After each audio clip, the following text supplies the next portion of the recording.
Well, our next guest says that as the do it better and cheaper message is being promoted by the government, not-for-profit organisations need to fight more than ever for the ability to compete and stand out from the crowd. With proposed spending cuts across the board, the phrase behave like a business and reap the rewards has never rung more true.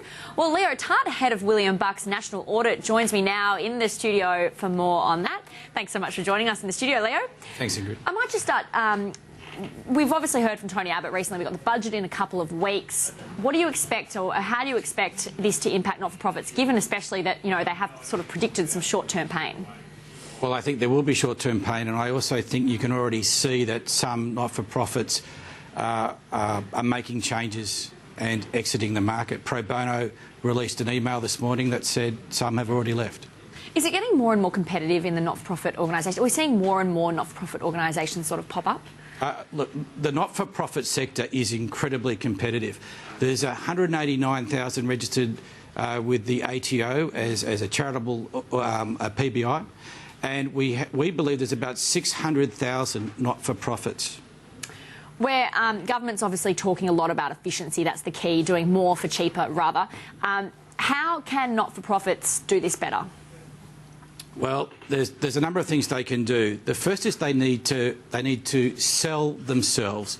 They need to demonstrate in everything they do, such as their websites, in their marketing, in their annual reports, how they contribute to society and how what they're doing is carrying out the message of the charitable endeavours.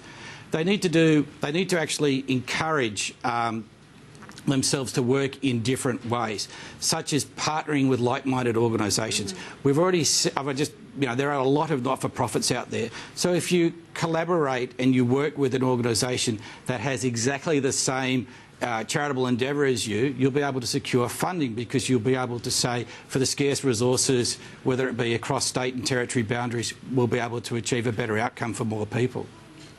There's also a whole range of things. So, like small businesses, not-for-profits are often dependent upon working in the short term about where the net grant is coming from.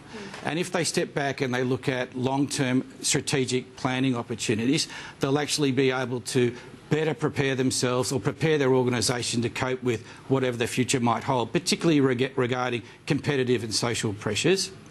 And I think if they embrace new technologies as well, such as those technologies that lead to efficiencies to demonstrate the organisation is lean, such as cloud-based accounting or CRM, customer relationship management, or supply chain management systems, that they will succeed quite well. But finally, one of the most important things is they've got to de-risk their income streams. Too often they're just dependent upon one source of revenue, and if it is federal government grants, they could be in trouble going forward. Well, I was going to say, because, you know, for innovation and embracing new technologies, it all costs money, obviously, and often the not-for-profit organisations don't have that. So where can you obtain funding from besides government? Well, there are a lot of philanthropic organisations, but you look at your business. Can you encourage members that you're providing a service to? If you have a member-based organisation, that gives you a baseline. And if you also can encourage corporates and you have a corporate funding strategy to support some of your back office functions, some of your more expensive functions, that's also a very important strategic endeavour. Should not-for-profits be really taking tips from big business and commercial enterprises? Absolutely. Not-for-profits should be taking tips. Many of my partners, William Buck partners, they sit on the advisory boards of large family-owned and managed businesses, and they take those skills and they join not-for-profits as volunteer directors and help the directors strategise and bring that commercial practice to the not-for-profits. So is it harder, though, for not-for-profits to reap rewards in the end? I mean, what are some of the laws and regulations related to not-for-profits?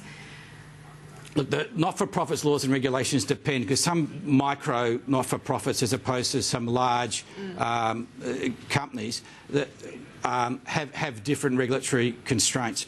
But whatever the changes might be mooted in legislation, whether the ACNC remains in force, those not-for-profits that can demonstrate that they are efficient, transparent, and they report outcomes that can be measured, they're the ones that will be successful, the same way that they are in the commercial world. Should the government be doing more to help not-for-profit organisations?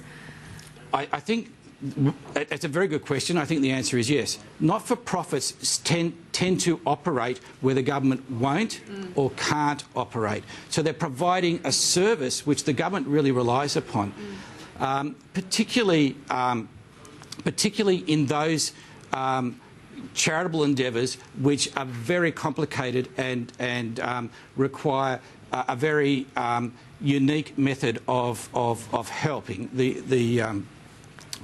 whoever the disaffected are. For example, I'm on the board of a diabetes-related charity, Australian Diabetes Council, and we find it particularly important that we get federal funding, and we have magnificent federal funding.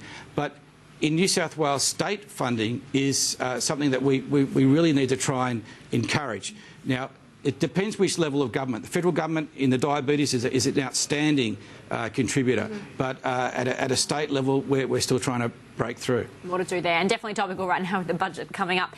Thanks so much, Leo Tutt, Head of William Buck's National Audit Focus, for being with us today. We do have to take a quick break, but when we return,